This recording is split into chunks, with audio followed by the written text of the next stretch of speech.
The Ultimate Fighter that's coming up, the Michael Chandler versus Conor McGregor Ultimate Fighter hasn't even fucking started.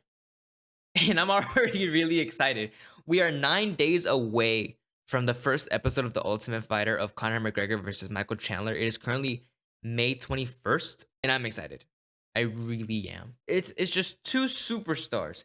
Michael Chandler has made his name in the octagon. He's made some performances. He's given us some performances. He's had some great time on the microphone. He presents himself very well. He's all over Instagram. He's on his shit when it comes to getting in your face and getting in your face both in the fight and outside on media and stuff like that. Like he's a superstar fighter. I don't say that in a negative or in a bad way at all. I say it as in like he knows how to get your attention. And in this sport where it's entertainment and also a sport, remember they also signed with the WWE, so I feel like we're seeing a little bit more drama in the UFC, and I don't know how I feel about that. It's like some questions that they're asking. Um, I don't know. Like even the last event, letting Sugar Sean O'Malley into the freaking octagon, or letting Volkanovski into the octagon, stuff like that. Just getting the people riled up for the next fight. Like it's super smart, but it's super smart to get like those pay per view vibes. But at the same time, I feel like we can. I don't know. I'm fucking down. As long as it's genuine. I don't want to see any fake drama where they're just talking shit in order to get views. I want if they're talking shit, I want them to fucking mean it. I want them to be there in their face. I want them to be literally trying to hit each other the entire time, but refraining from doing it. You know what I mean? Restraining themselves. And we've seen Conor McGregor before in the past. That fool means it. He will talk shit and then go and fight you as much as he can. I feel like we can say that with all these UFC fighters.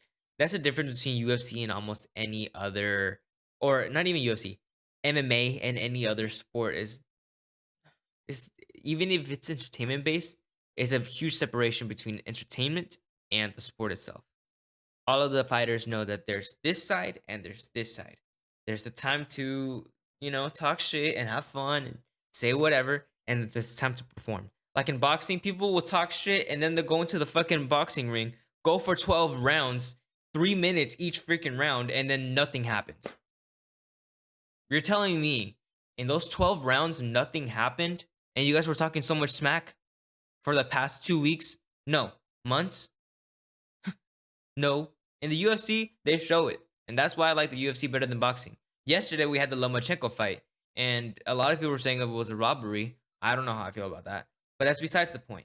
Conor McGregor and Michael Chandler. I'm going to be watching this is one of the first times that I'm going to be watching every single episode live for the Ultimate Fighter. Now that I really think about it, I've seen highlights, and I've seen like reruns, I guess you could say, of Ultimate Fighter past episodes. But this is the first time that I'm actually going to be sitting down at the time, or at least within the time frame. If I do miss it, I don't know. I feel like I'm probably gonna go to work or something. When's the 30th? It's on a Tuesday. But I'm gonna have my snacks ready, just be watching. I saw the shove. I think that's probably what got me. I saw Conor McGregor coming out with full energy, and he just came and shoved him right in his fucking face.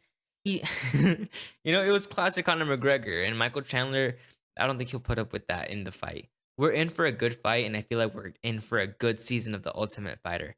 I'm not going to be missing out on any episode. I'm going to be talking about it as much as possible, because that's all that's going to be in my head for the next couple of months until the fight comes. And then we're going to be talking about predictions for the fight.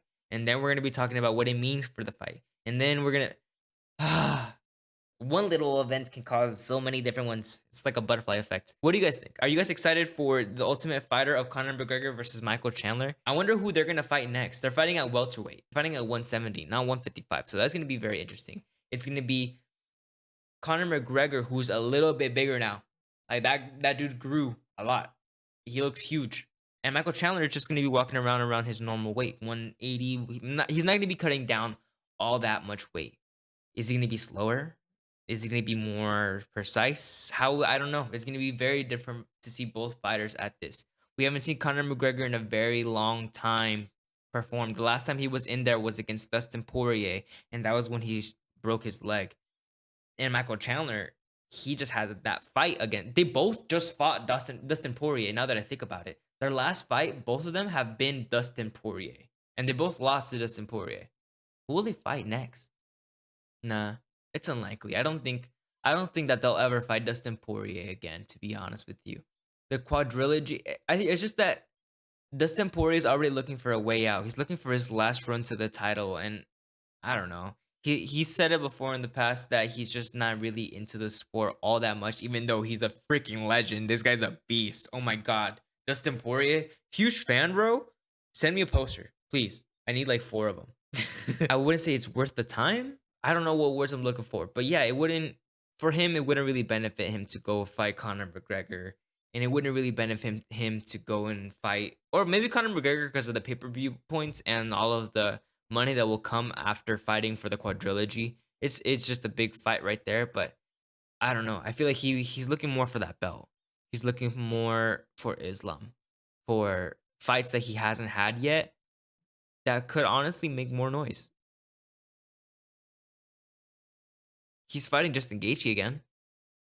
If he's fighting Justin Gaethje again, well, that's because it's in a division. It makes sense for him to fight him. If it's not at 155, Dustin Poirier will not fight anybody else. I don't think it wouldn't make sense for him. I know he said that he would be down to go 170, but I don't know. I don't think it's necessary. I think 155. You should stay at 155, get that fucking belt, and then get that money, and then just dip. Honestly, Dustin, because I know that we're huge fans. I know that I want to see you fight literally forever, but you're human, and you can't keep this up forever. And you know that. It's not like a derogatory thing or anything like that. It's just it's facts, you know? So I say make that run, bro. Make that run as fast as possible. I don't know what Conor McGregor and Michael Chandler are gonna be doing next, but I know it's gonna be something big too for both of them. Either towards the belt or just in the aspect of making money. But yeah. I I really don't know for sure what would happen in the future. If you guys have any ideas, any theories, any thoughts of what could happen for any of these fighters in the future, for Michael Chandler, for Dustin Poirier, for what's it called?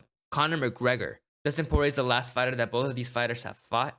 So I don't know. Rematch, belt, I don't know. Comment all of that down below. I'll see you guys all in the next video. Make sure to like and subscribe. See ya.